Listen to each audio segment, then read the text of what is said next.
যখন ইয়াজুজ মাজুজ দেয়াল ভেঙে বেরিয়ে আসবে তখন তারা চারপাশে ধ্বংসযজ্ঞ চালাবে।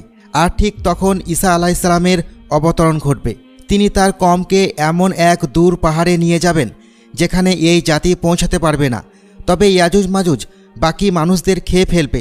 এরপর তারা চিন্তা করবে, জমিনের অধিবাসীদের তো মেরে ফেলা হয়েছে, এবার আসমানের অধিবাসীদের মেরে ফেলা হোক। এই ভেবে তারা আকাশের দিকে তীর ছুঁড়ে দিবে। মহান আল্লাহ তাআলার ইশারায় সেই তীরগুলো রক্তমাখা হয়ে জমিনে তাদের দিকে ফেরত আসবে। তারা মনে মনে এইভাবে খুশি হবে যে আমরা আকাশের অধিবাসীদের মেরে ফেলেছি, এখন আমরা ছাড়া আর কেউ বেঁচে নেই। এই সময় হজরত ঈসা আলাইহিসসালাম তাদের জন্য আল্লাহ তাআলার কাছে বদদোয়া করবেন এবং আল্লাহ তাআলা সেই দোয়া কবুল করে নেবেন। এরপর ইয়াজুজ মাজুজের কওমের ভেতর গালাফ নামিল নামে একটি পোকা ছড়িয়ে যাবে, ফলে একেবারে ইয়াজুজ মাজুজ জাতি শেষ হয়ে যাবে।